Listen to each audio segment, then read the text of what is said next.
evening, everyone, and welcome to another installment of TED Excellence, the show which we're always going back to school, but we never seem to learn anything.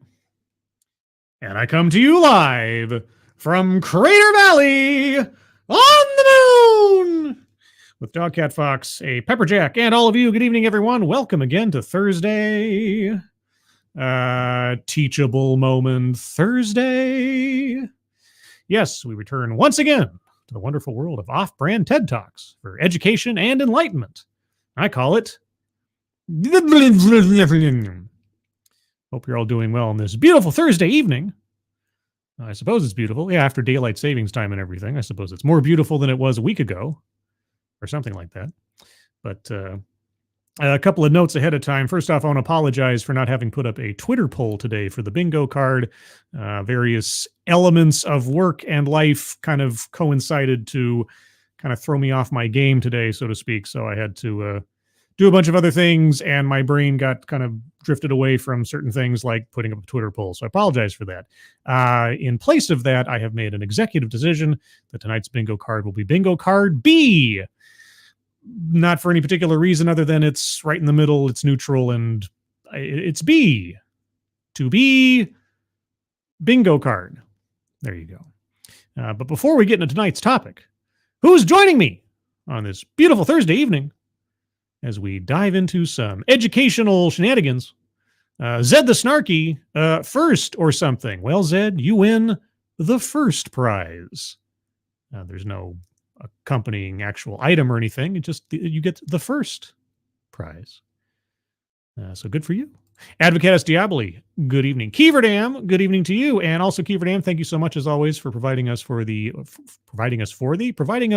links to the GoFundMes for our friends Moonshock, Natalie, Angela Ariaga, James Colley, and Rhonda.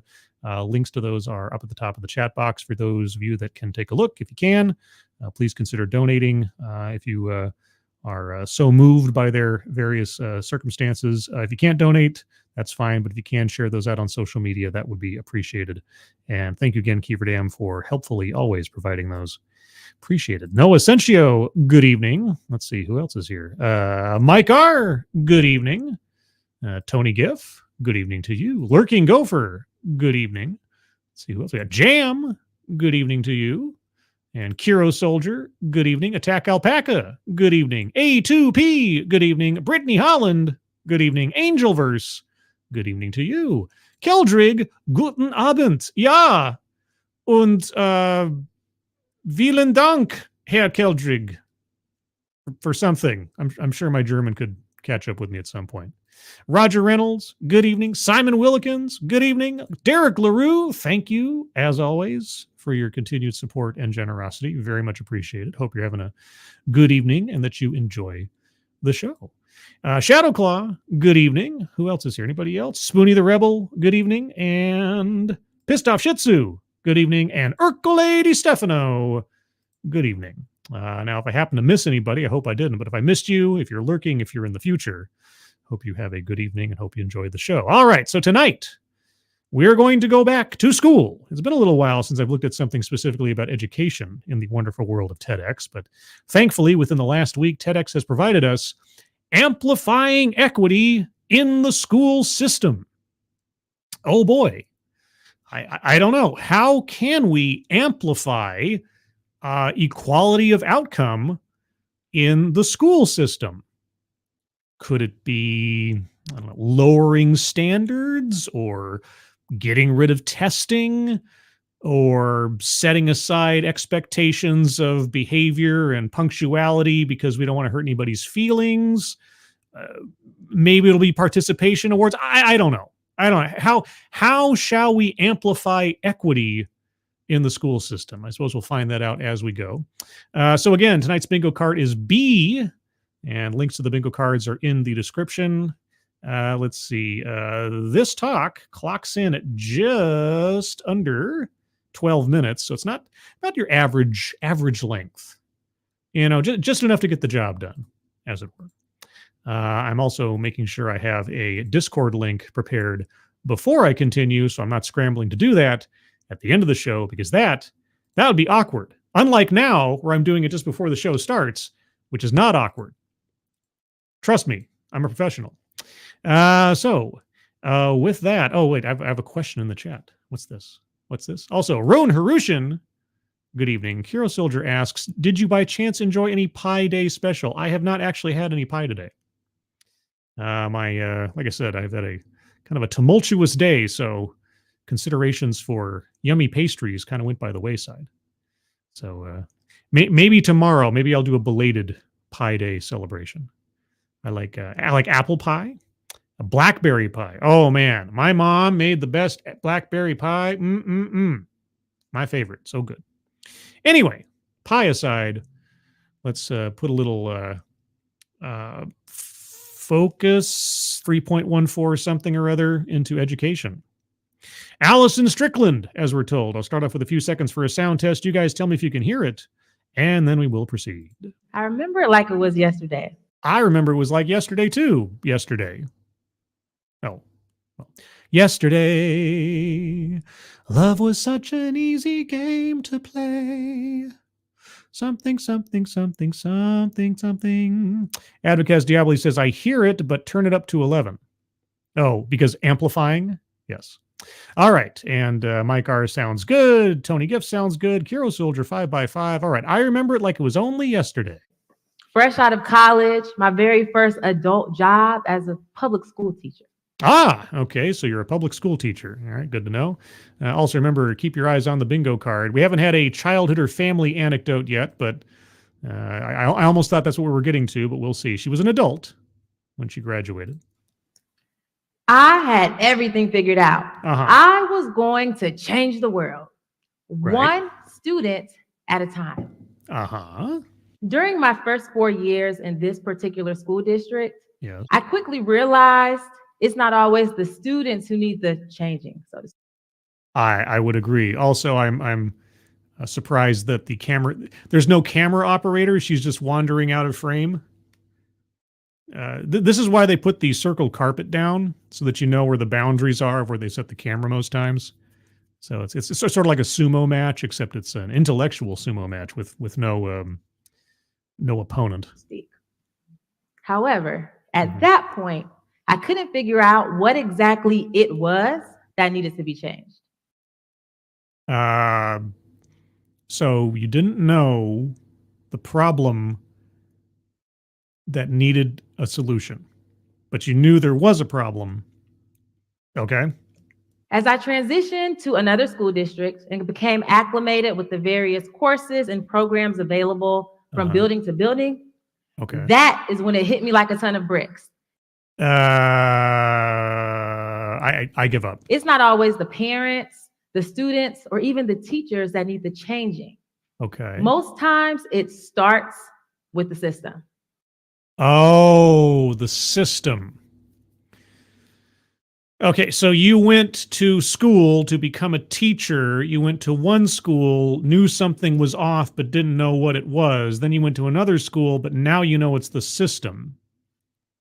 All right. In what way does the system need to be changed? Also, I'm going to circle systemic or institutional on the bingo card because that is appropriate. And while I do that, let's also review the bingo card briefly to remember what we are listening for. Remember, for those of you joining late, the bingo card today is bingo card B. Links to the bingo cards are in the description. So bingo card B, marginalization, self-vilification or wretchedness, contradicts own point or argument, feminism, microaggressions or unconscious bias, privilege, benevolent condescension, weightless example, plays victim, collectivizes own demographic, economic disparity, argumentative non sequitur, attempt to coin new buzzword or buzz phrase, a list, and remember that has to be something of a formalized list within the presentation, mind reading or assumes motives, patriarchy, anecdote that probably never happened, diversity, equity, and or inclusion, and given the title of the presentation, I'd be surprised if we don't hit that one sooner or later, white supremacy, childhood or family anecdote, we've already circled systemic or institutional, leaves out vital context, sales pitch for product or service, and that has to be a relatively explicit product or service, an identifiable one, and lastly, word salad. So far on the board, we have free space, because it's free, and systemic or institutional. And so with that, let's continue. I couldn't figure out how multiple buildings within one single school district have varying levels of opportunity depending on the cluster or zip code in which the student lives. Wait. Different buildings in the same district, depending on which cluster or zip code the student lived. You couldn't understand. Okay. Do tell. Do me a favor. Why? What do I get in return? Imagine with me that you are a freshman about to enter high school. Okay. I can easily think about that because I used to be one of those people. You are so pumped because you plan on becoming a member of the jazz ensemble, the dance team, and because you took honors courses in middle school, you cannot wait to see who will be in your college credit plus classes. I didn't do any of those things. I didn't participate in any of those things. No. I'll tell you what, though. Little known fact, I don't know if I talk about this that often, but in elementary school, I was in the, let's call it the gifted class, the advanced class. In first grade, they gave us some tests or something, and they decided that I had a more advanced learning capacity than other kids, amongst other small select number of other kids in my class. And so I was placed in a different class. And so the class I was in, instead of being like, generally remixed into different classes amongst all the grade levels, we were a single group that just kept moving up the grades, but we were given advanced work to do. So just without going through the whole thing, by the time I was in 6th grade, we were doing pre-algebra and having English courses that were at least a grade or 2 levels above where everybody else was at. So by 6th grade, I was in pre-algebra. I was getting ready for algebra, the really tough stuff, right? At least for a kid my age. Well, then I moved from elementary school to junior high. And for reasons to this day I do not fathom, they decided to put me in a math class that was 3 levels back from where I'd been in 6th grade. And so between ending elementary school, having summer break, and then going into a class that was steps backwards from where I'd left off, for reasons that I didn't understand, and at the time I didn't know that this was wrong or that I should protest it, I ended backsliding on my math skills. And I became very bored, and I started hating math even more than I probably already did. And I did terrible because I didn't care. I felt like I'd already learned this stuff, and I just wasn't engaged. I felt like I was, sort of punished for some reason. And this problem with math followed me through the rest of my junior high and high school. I eventually got all this math stuff accomplished, of course, that I needed to graduate, but it was a real downer, and I couldn't quite understand why they'd do that.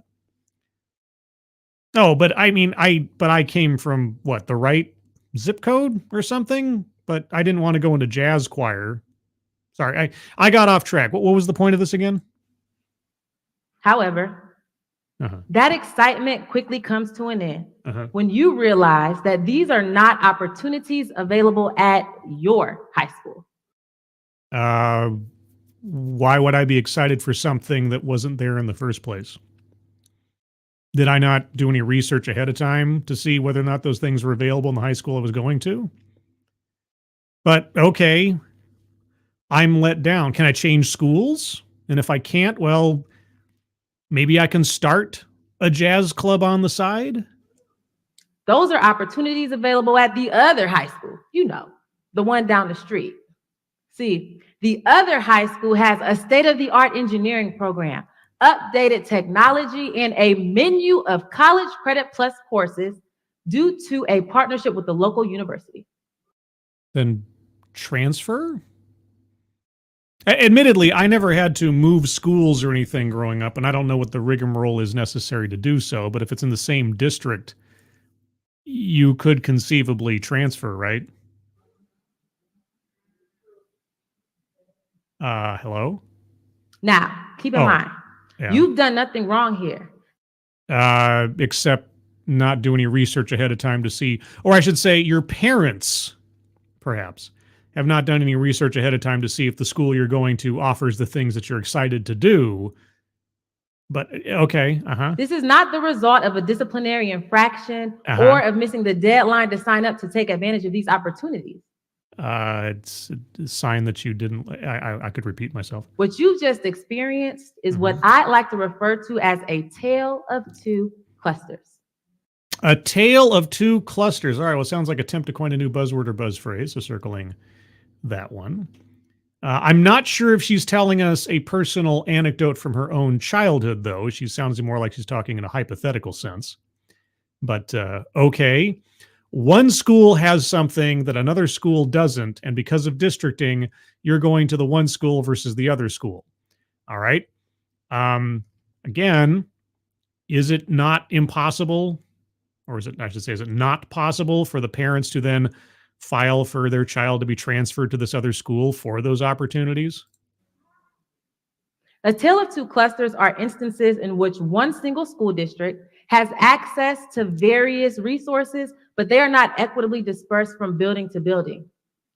Okay, well, and this is just me confessing my ignorance because I honestly don't know. I don't know how it is that resources are distributed amongst a single school district, what considerations are in place, who has the power over the levers, and so on and so forth. So hopefully our speaker is going to tell us how it is that all schools in a single district can all receive the exact same resources, or should receive the exact same resources and opportunities. As such, all students are not provided with the necessary resources to excel holistically. Now, for me, this begs two questions. Okay. One, why is there a disparity of resources among clusters in one single school district? I want that question answered as well, given the circumstance you've described. And two, what can we do about it? I don't know, and I don't know, but that's why I'm here. I want to learn. What are your proposed solutions to this problem? Today, I'd like to borrow a little bit of your time to share with you how we can take a strategic approach to amplifying equity within the school system. Okay, so as far as equity is concerned, you're just talking about equitable distribution of opportunity, right? You're not talking about equitable distribution of outcome. So if school A has a, well-stocked computer lab and school B does not, within the same district, why does school B not have a well-stocked computer lab? That kind of thing. Okay, fair question. Proceed. Now, before we jump into the weeds of things, we first must understand the meaning of two terms that are used synonymously, but are in fact very different. Let me guess. Equity and equality. I'm putting on my Karnak hat. These terms are equality and equity. Oh, what do you know? I'm psychic. I've got ESPN. All right, circling diversity, equity, and or inclusion. Tell us, what is the difference between these two terms in this context?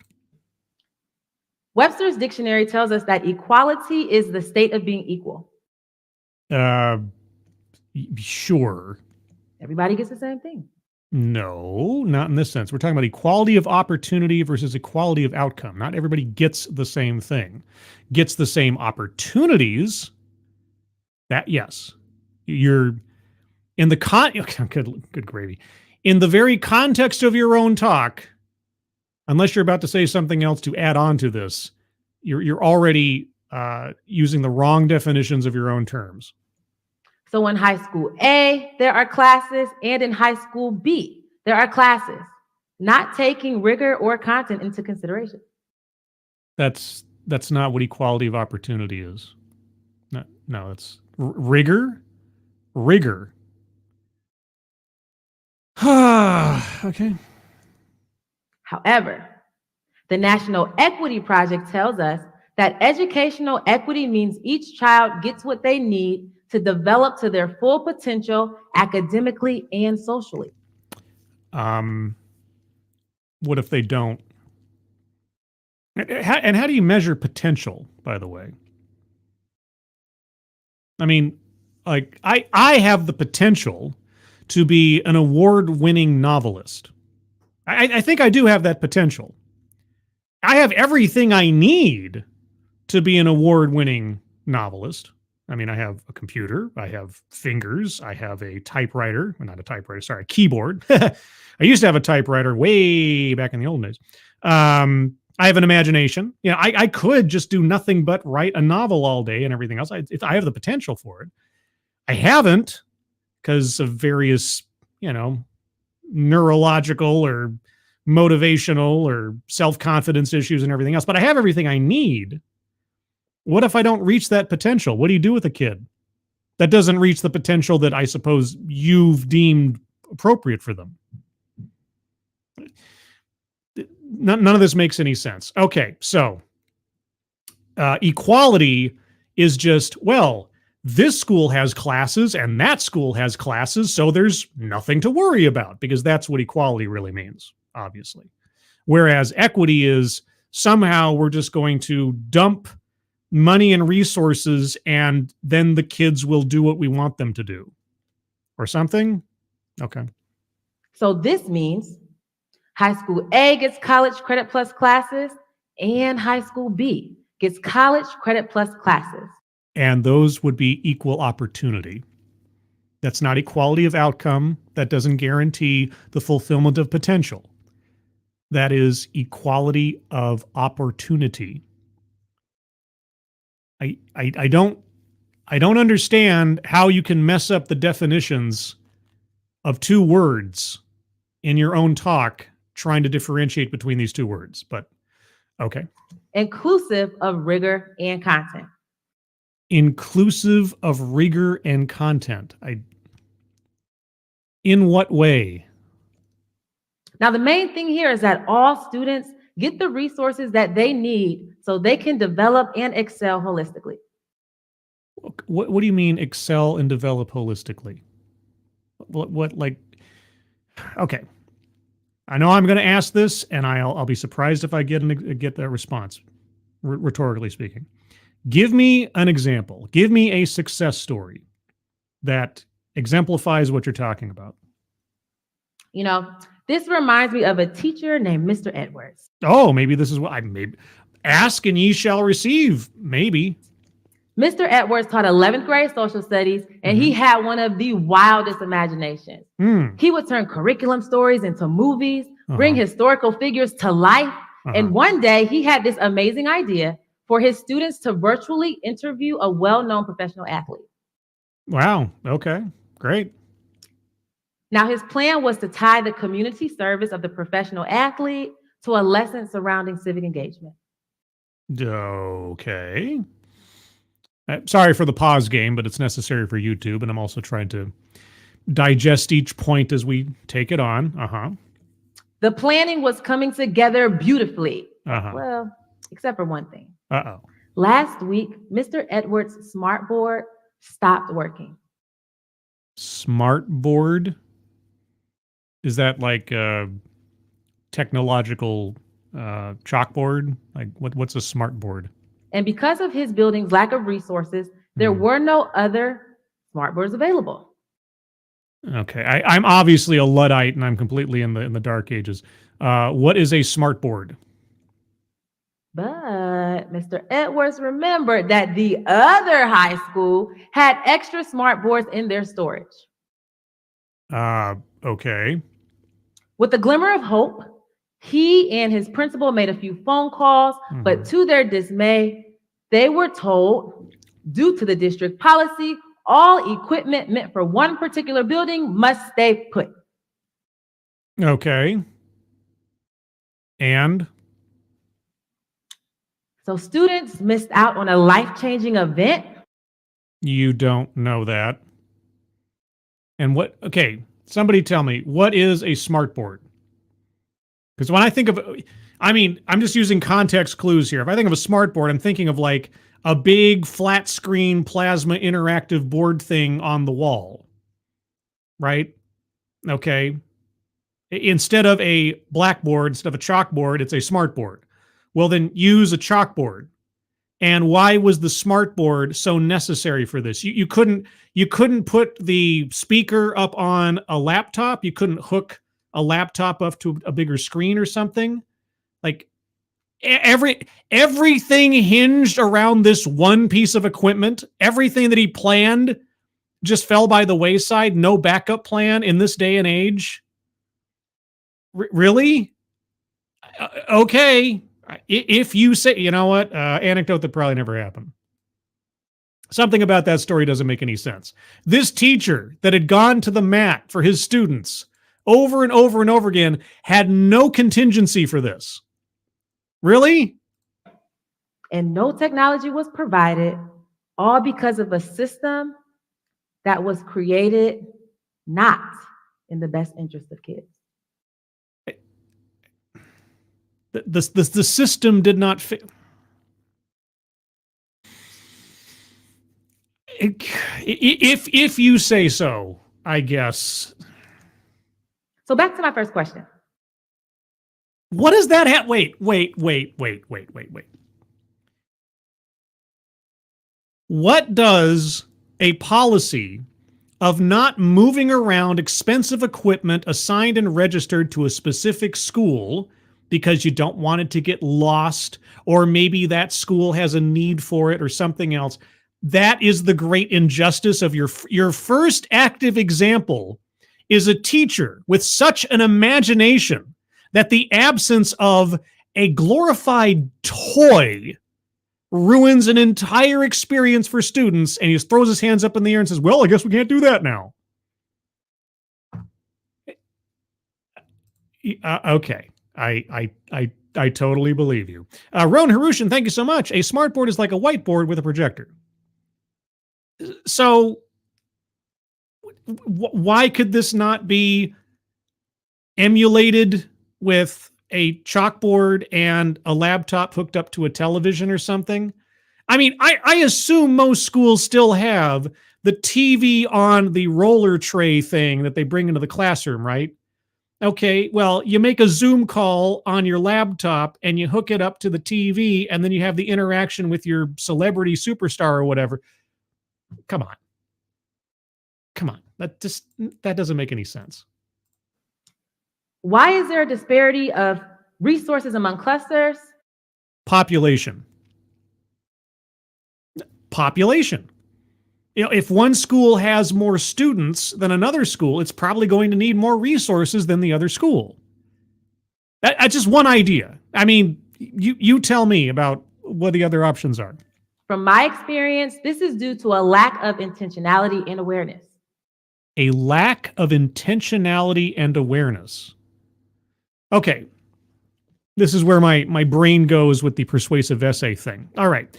First off, before you get to your solutions, you're going to have to at least name some objectively pragmatic and practical reasons why resources are distributed differently, right?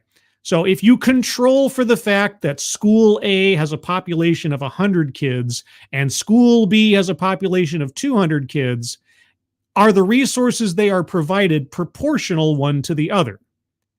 Okay, I mean, if you can at least confess that that is a possibility as to why some schools get more resources than others, and again, you're going to have to sort of quantify what you mean by resources. Are you just talking about whole dollar amounts of equipment overall, but you're talking about also types of classes and things? Anyway, we're going to have to control for the reasonable, practical things, and then you can tell us about the unreasonable or disjointed ones, because simply the existence of a disparity does not necessarily indicate an inequity. You have to piece this out. If you're going to convince me, you have to piece this out. I've been in the rooms where the decision makers will say, let's put this in high school A, that'll be good for them. Or let's put this in high school A, they already have such and such. And without giving us any specifics, is that unreasonable? Meanwhile, over time, high school A gets all the bells and whistles, while high school B is simply left to exist. Well, you said high school A twice, so I got confused there. Okay, so the second high school A was supposed to be high school B. All right, and what is their rationale for that decision? Again, give us an active example, right? You're willing to talk about Mr. Edwards, if that's a real person. I'll assume it is. Give us an active example in the district you worked in. They gave X to high school A and they gave Y to high school B, and that is an injustice because... thank you again, Ron Harushan. Wouldn't private funding for a school be a factor? That's also something that could be a possibility, right? I mean, who is providing the resources? Where are they coming from? If someone takes a special shine to this school versus that school out of some sentimentality, like let's say in one district, some old fogey passes away and he leaves $1 million to his alma mater elementary school and says, I want this money donated to this school for their activities and whatevers. Is that not a possibility? Or somebody sets up a trust fund for that school along similar lines? I don't know. You have to give us something we can work with. You can't just use abstracts here. Give me an active example of what you're talking about. Something specific, not just let's do this for school A and this for school B, and it's just not fair. Tell me. So what can we do about this inequity? No.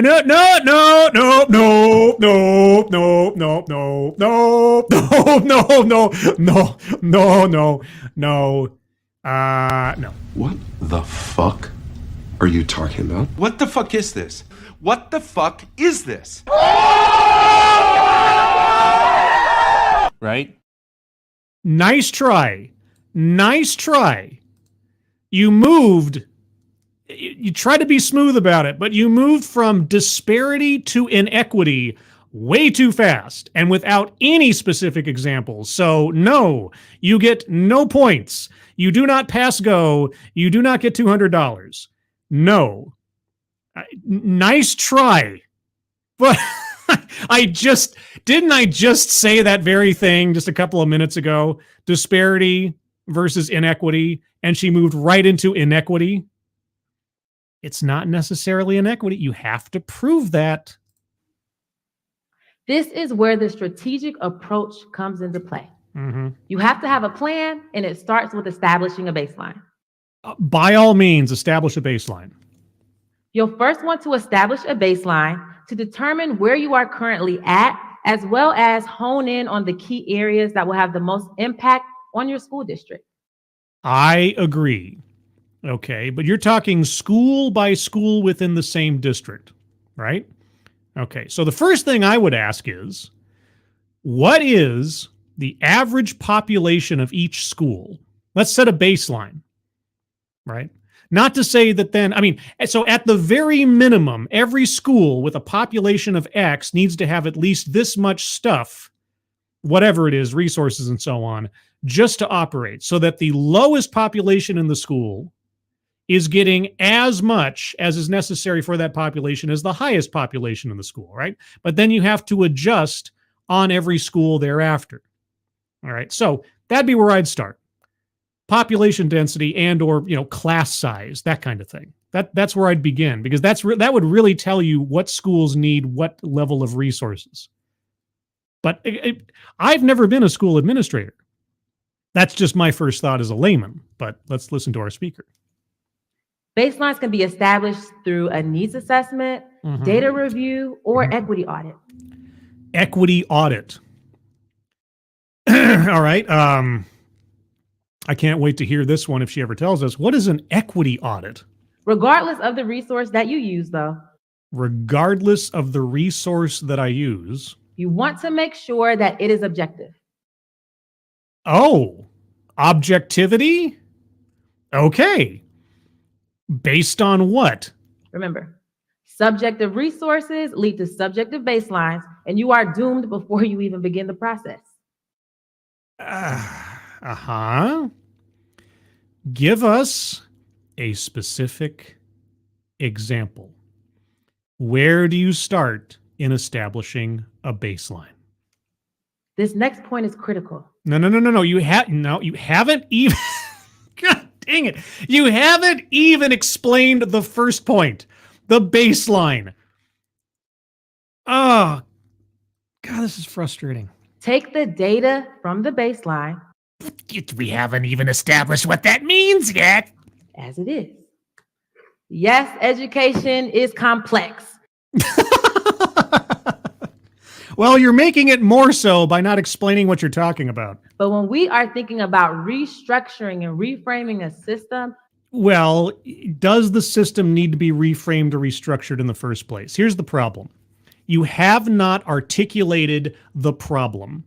School A gets something different than school B, therefore inequity. That is not articulating a problem. That's articulating a difference. So how do I know the system needs restructuring? You haven't even described how the system is currently structured and explained where the flaw exists. Your primary example, in fact, your only example thus far, is that a guy was not allowed to take a piece of equipment assigned to one facility back to his facility as a loaner. And apparently also wasn't able to improvise a solution to get around the problem after the fact. But that aside, that is the only example you have given us of anything that we can sort of sink our teeth into. And as far as I'm concerned, that is not such a breakdown in the quote unquote system structure that the entire thing needs to be rebuilt from the ground up. You need to have come with a much heavy hitter than that. And we haven't gotten it. We must take the data as it is. Okay, the data as it is. School A gets 5 smart boards and school B gets 3. And that's their allotted assignment, and that's all that they get. And? Too many times when we receive unfavorable data, we tend to create excuses to console the harsh reality of what the data is telling us. Yes. And okay. Again, I don't know how many times I'm going to have to give us an example. I've heard excuses like, that's not my data, or that's the wrong data. Or fill in the blank with what I just said. Or, this is my favorite. If it hadn't been for factors 1, 2, and 3, then the data wouldn't look like this.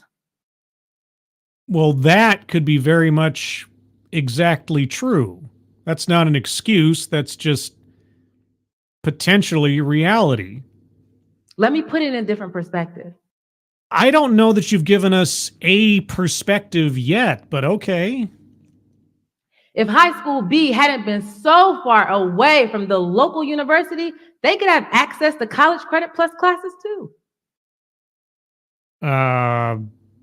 Is that a requirement? I mean, I suppose transporting kids one to the other. See, college plus classes, is that where you're actually like busing off to the college to take the class and then you come back to high school? Because, you know, my high school, they had like advanced placement classes where you took the classes in high school, but then they counted as credit towards like the local community college or something. I think there was a program of like, what'd they call it? Was that Running Start?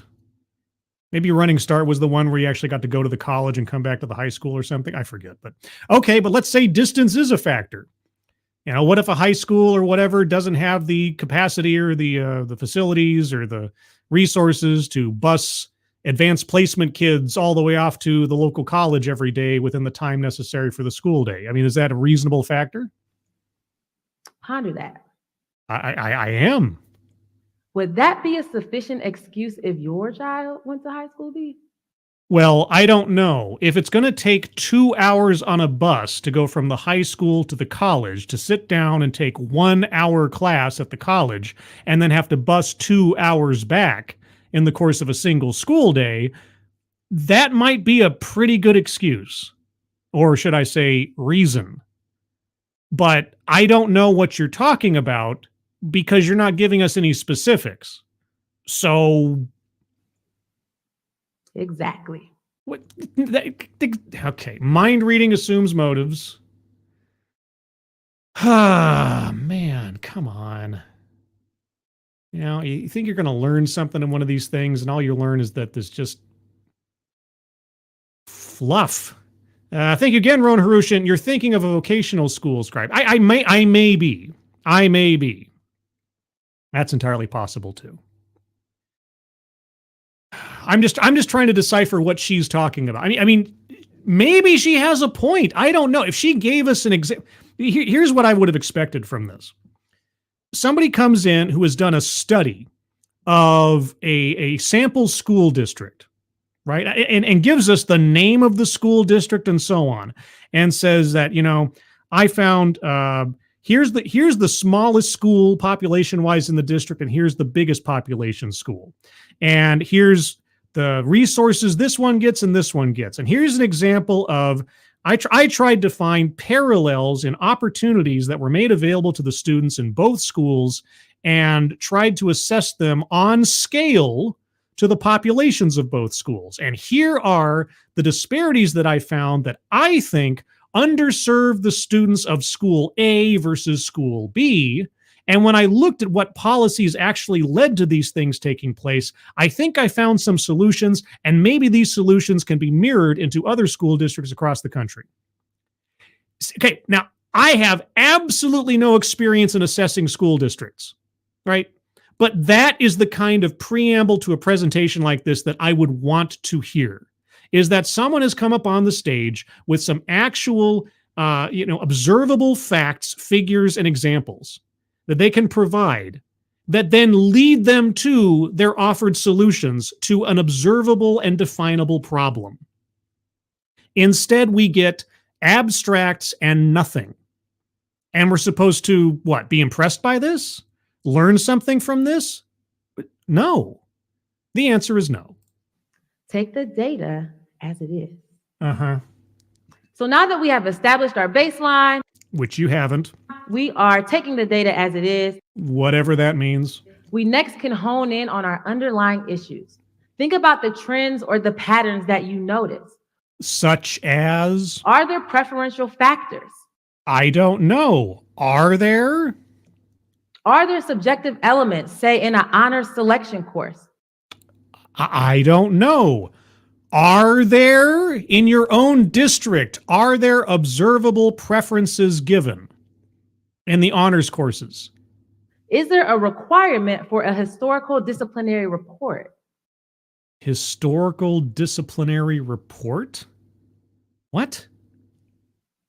Oh, you mean like the student? Is the student somebody who's caused a lot of problems and thus doesn't earn honors placement for their behavior and scholarship and studiousness? That kind of thing?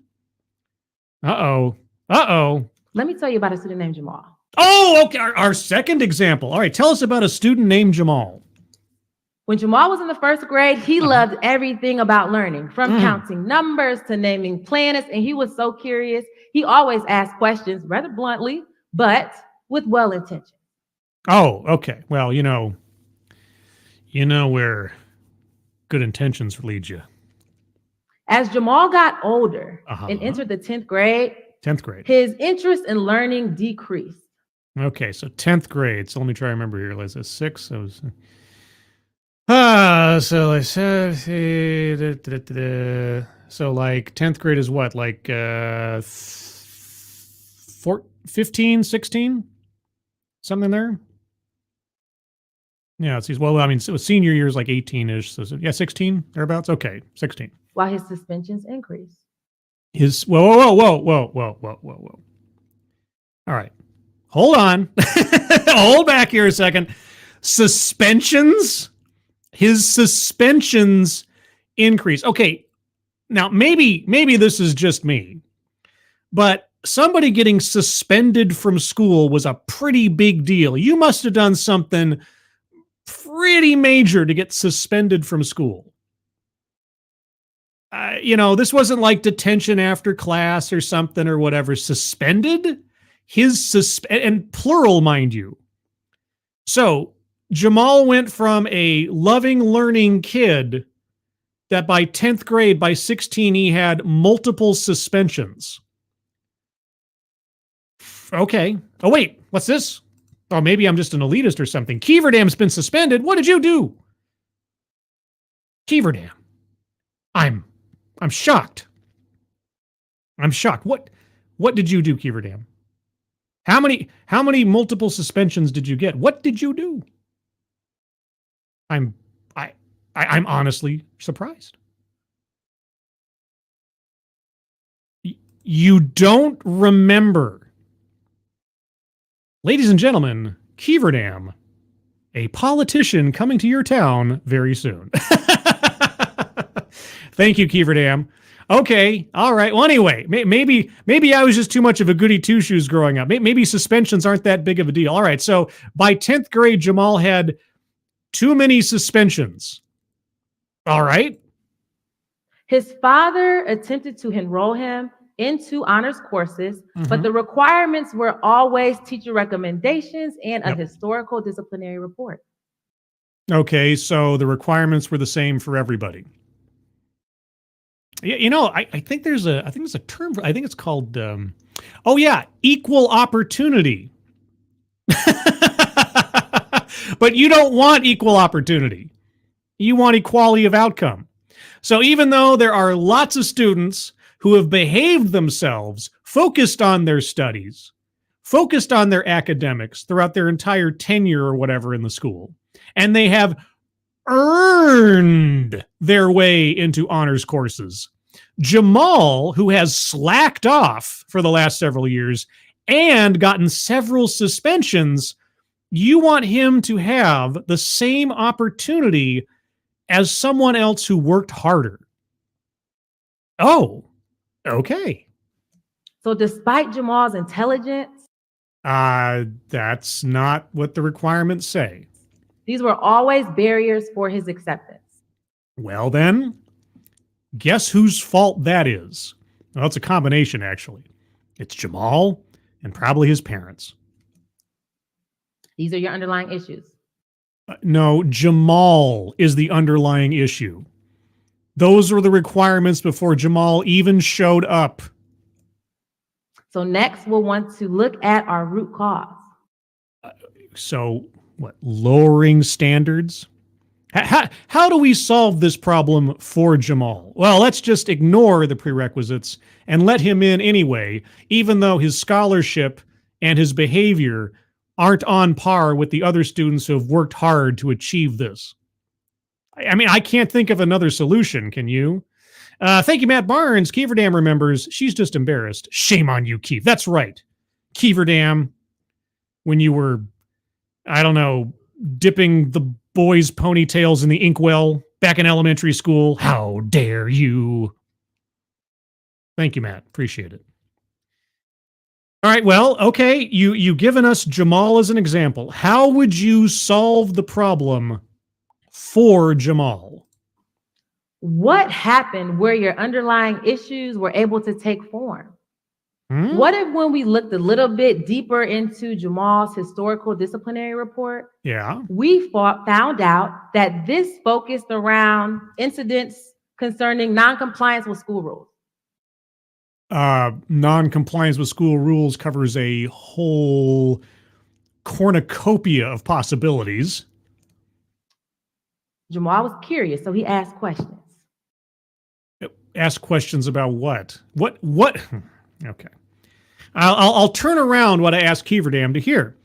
Give us some examples of how Jamal broke the school rules, right? If it was something like he came to school 4 times without his shoes tied, I might say, yeah, that's pretty stupid.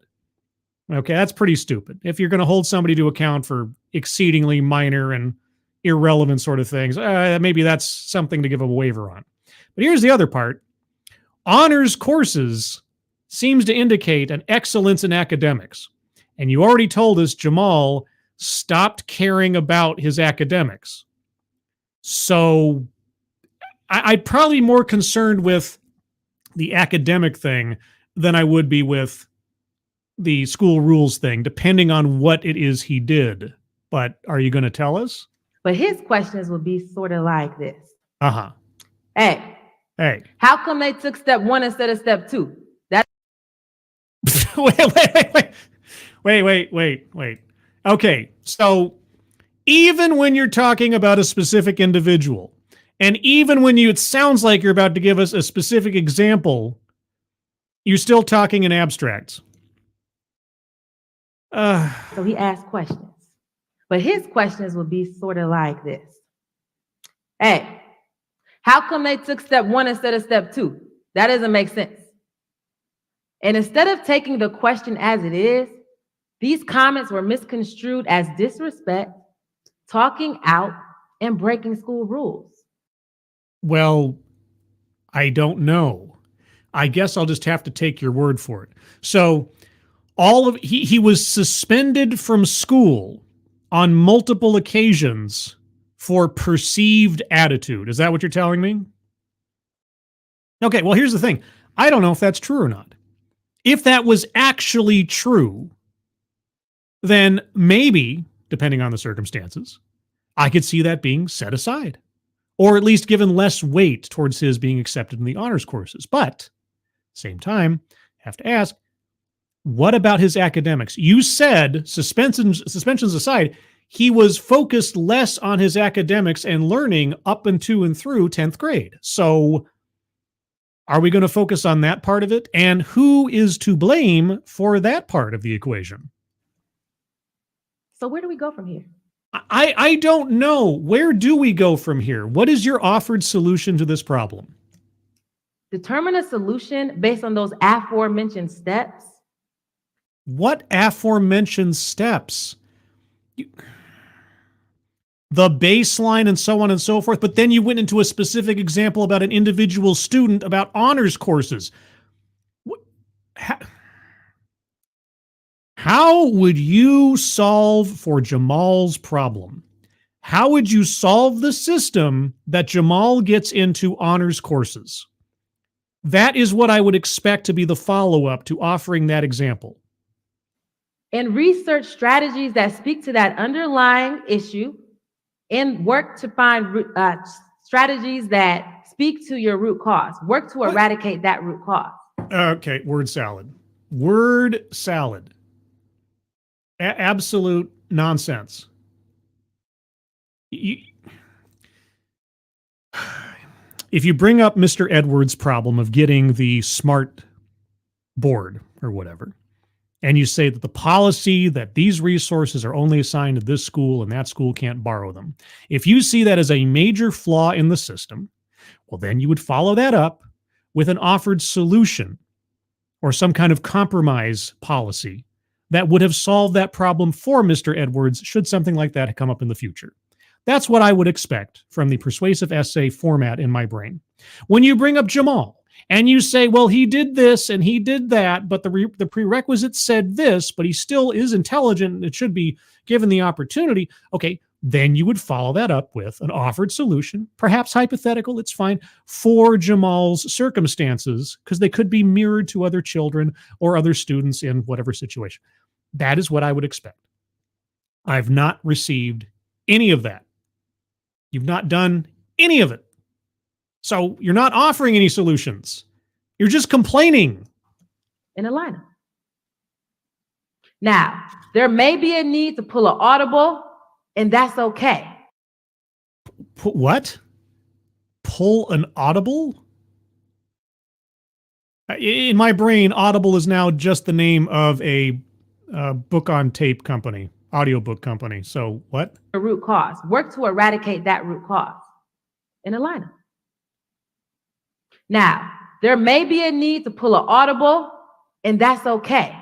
Pull an audible. I don't know what that means. I'm not being facetious. I have no idea what that means. Does somebody in the chat know what that means? That's when you determine the effectiveness of the implementation.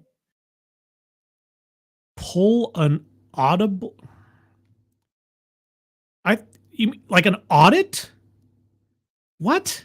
Make the needed adjustments and keep moving. To what? When students receive the necessary access to resources to excel holistically. Oh my God. Yeah. Okay. Thank you, Advocast Diaboli. Football speak. Change the play on the fly. Scribe. Okay. All right. This is me not being a jock, not being a football fan. Okay. All right. So, be light on your feet is effectively what she was saying. Okay. Unfortunately, Mr. Edwards was incapable of doing this when he lost access to his smartboard. He was just done. It was just like, well, I can't do the thing now. But, okay. Anyway, backing up just a little bit, just to make sure I get the fullness of this now, that I understand what the term is. Students receive the necessary access to resources to excel holistically. This increases trust between families and the school system. How? You haven't even talked about families. You mentioned Jamal's father, I think, but that was as far as it went. What role do parents play in any? Why am I bothering asking? And the community is able to receive well-equipped graduates for a sustainable society. What, just abracadabra, there they are? So what can you do? I don't know. Glad you asked. Okay. Educators, I'm not. use this approach. What so approach? You have a system founded on equity. What does that even mean? In your school district or even your classroom. Oh. Non-educators. Yeah, here I am. Rock me like a hurricane. Get involved.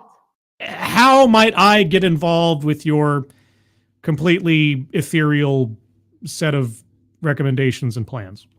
Join your local PTA. I don't have a child, so therefore I don't have a student. Attend the board meetings. I guess I could do that. And most importantly, if you recognize a disparity, call it out and advocate for a change.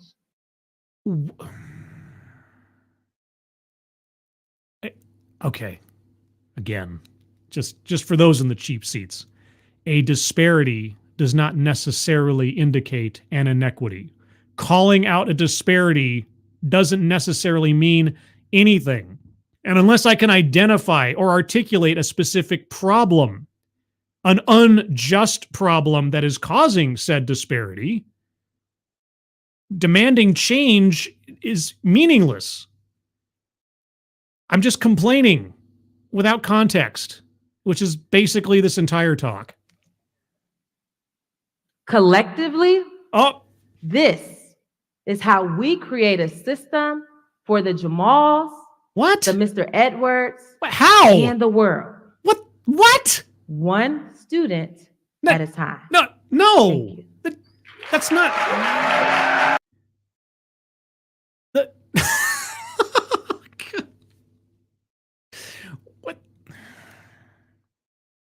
I know. I set myself up for these things. I honestly thought, by the way that this talk opened up, that I was actually going to be presented with something substantive, Irate Bear. But what am I saying? I'm watching TEDx. I have seen good TEDx's before. I keep waiting for a really good one to just fall in my lap out of, dumb luck, I guess, at this point. But today wasn't the day. Today was not that day. All right, let's move on to the bingo card. Remember, this is bingo card B. Links to the bingo cards are in the description. Get your bingo card ready. This is where we're at right now. Several squares circled, one WTF circle. I'm going to go over the card one more time by myself. And if you guys have any arguments for squares to be circled, just hold on to them. I will get to you presently. Marginalization. Either between Jamal and or the hypothetical abstract school bees that she mentioned in the course of her talk. I think that was at least heavily implied, if not actually used somewhere in there. Circling that was self-vilification or wretchedness. No, she didn't talk about herself or cite anything that she has done or otherwise as part of the problem or perpetuating a problem. Contradicts own point or argument. She didn't make an argument. She didn't have a point. So, yes. I mean, by not actually offering up anything that could be called either a clear problem or a clear solution to said problem, she effectively just nullified her entire presentation, as far as I'm concerned. Thank you again, Matt Barnes. Medical science has revealed how you can alleviate the lack of a student in your home, Scribe. What, you like abduction? What? Thank you, Matt Barnes.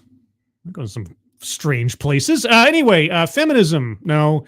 Microaggressions or unconscious bias. Yeah, I mean, she alluded to that through like, does this school have preferences?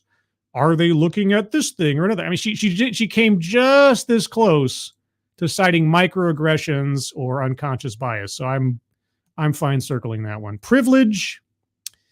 Yeah, again, she talked about zip codes and other schools and things. So the theme was definitely there, if not the word itself was spoken.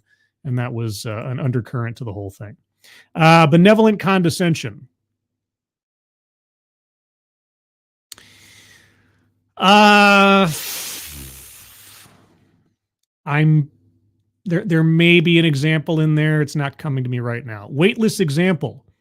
Yes, Mr. Edwards and Jamal, because she never followed up with a suggestion of how the policy or the structure might be changed or torn down or otherwise that would solve for the problem she was voicing. And so both her examples had no weight. It was amazing. Plays victim. Again, just for clarification, this is where the speaker themselves puts themselves in a victim position somehow in the course of the talk. And again, our speaker did not talk about herself directly in a whole lot of ways. So I don't know that I can circle that one. Collectivizes own demographic. I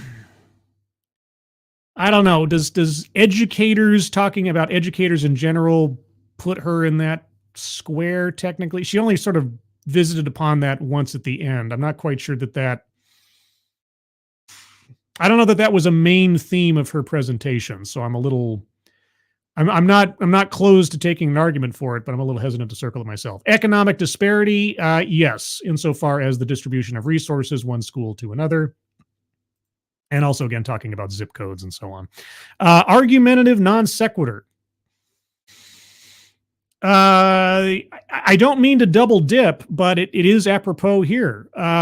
You could take either Mr. Edwards or Jamal, their story, as an argumentative non sequitur, because bringing them up and citing them so explicitly didn't actually lead to anything dealing with her argument.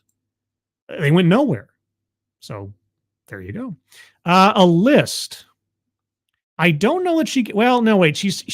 Hold on. She gave us like steps. First, start a baseline, then do. Yeah. Okay. We did get a list. It was a bit of a shaky list, but it was a list of steps to take and things to pay attention to and so on and so forth. And as a result of that, I had a dog and his name was... What? I had a dog and his name was... Bingo! Of course! All right, our first bingo. Moving on, patriarchy. Nope, she never brought up, gender power disparities or anything like that. White supremacy. Again, she never brought up race explicitly or talked about races. I thought she came a little close in a couple of places where I thought it was going to become an argument or something like it, but she didn't, so it's not.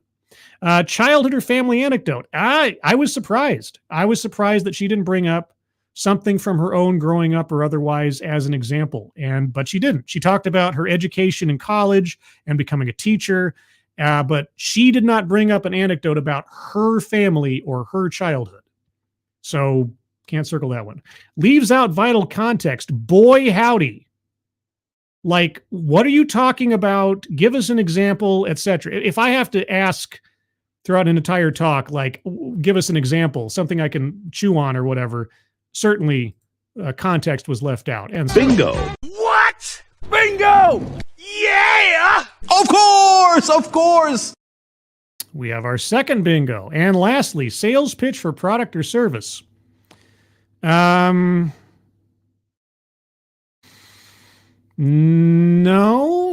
I remember she brought up somewhere in there, she brought up some kind of like equity association or something, but it was so offhanded I don't know that I can count that as a sales pitch for a product or service. It was just a reference.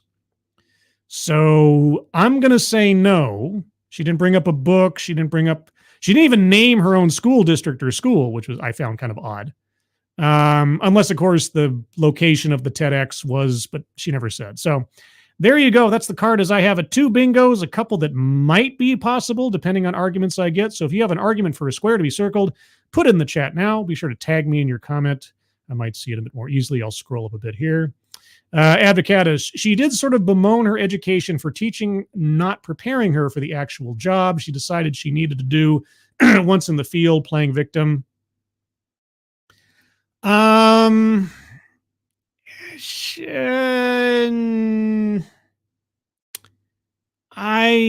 don't know that was very clear to me. I don't know. Maybe expand on that a bit, or if somebody else has a different angle. I see where you're going, but it was so brief of her sort of like coming out of school and actually getting involved in things. And honestly, I don't know that I'd say that's playing victim, generally speaking, because there's a lot of things you can obviously learn book smarts wise, but then out in the real world, a lot of people get surprised by what you actually have to know to operate in the real world. I don't know if that's inherently a victim complex. Frosted Glass, benevolent condescension. Jamal falling behind is everyone's fault but his, because apparently he can't make his own. That's a good, yeah, that works. Yep, no, that works. So let me messily circle that square. And as a result of that, if you can believe. Ooh, that's a bingo. Right? Yeah! We have our 3rd bingo. Thank you for that, Frosted Glass. Good call. Let's see. Any other arguments for squares to be circled?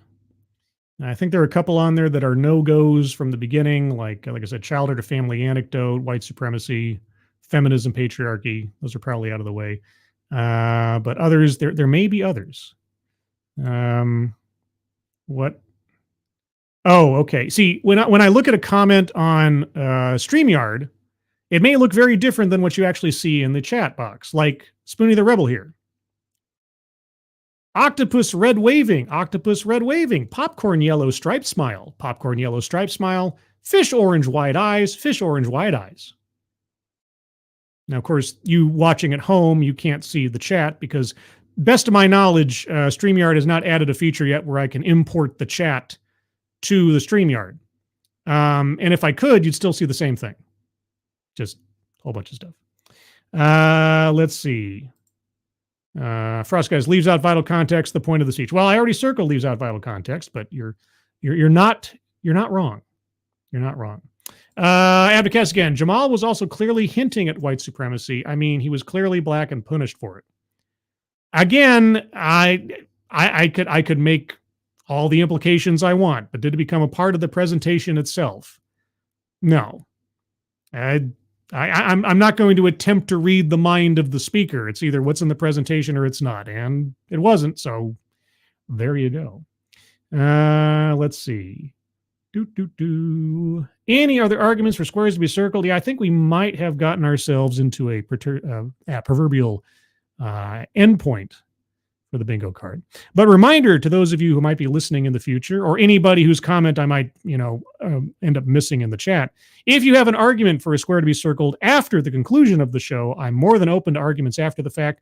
And if your argument ends up creating a new bingo, I will definitely pin that comment to the video and announce that a new bingo has been created. You can leave those comments, of course, in the comments. And if such a thing is to occur, I'll also memorialize the change on the Discord server. By the way, if you'd like to join the Discord server, I'll just put this up now rather than wait till later. There's a link in the chat box right now. You click on that, you'll find yourself on the landing channel called Say Hello. All you have to do is say hello, as well as use the secret word. The secret word tells me that you're not a bot and that you've also earned the right, the privilege, and the entitlement to join the Discord server for watching the stream. And today's secret word is equity. Yeah, I know, low-hanging fruit, but, all the same. You couldn't tell ahead of time what I was going to say, so equity. Just say hello, equity. and I'll know that you watch the show. Any other last-minute arguments? Let's see. Smudge says, I had a bingo, and his name was Dog. Well, yours and a NPC from the Sierra Madre in Fallout New Vegas. So there you go. But with that, I guess I'll wrap it up here. Programming note. Sunday at 8 a.m. Pacific, 11 a.m. Eastern will be the Sunday stream, where I'll talk about a thing. I usually pick it on Saturday, so just wait for that. Saturday, I should back up a little bit. Saturday, I am at least, as of right now, scheduled to appear on Pop Culture Minefield at, if the schedule stays the same, 1 p.m. Pacific, 4 p.m. Eastern, where we will discuss the miniseries from 2000, I think, or 2001, thereabouts, from the Sci-Fi Channel that did Dune much better than the new movies, in my opinion. We'll be having a whole bunch of nerds talking about the Dune miniseries. If you haven't seen it, I highly suggest you watch it. It's all on YouTube, by the way. Not the highest video quality, I will say, but you can find it all there. You just have to look it up. Dune miniseries. It's like 6 hours or something. It's great. I think it's great. Outside of that as well, again, scheduled to appear Sunday at 6 p.m. Pacific, 9 p.m. Eastern on Midnight's Edge After Dark will be the shit list, where we'll talk about our top 5 adaptations, as in from books to movies, sort of in honor of, after a fashion, the recent release of Dune Part 2. But with that, everyone, thank you so much for joining me this evening. Moderators, thank you for keeping an eye on things. Even though everyone here is so well behaved, you have very, very little to do. Everybody who donated either to myself or to the GoFundMe's pinned to the top of the chat, pinned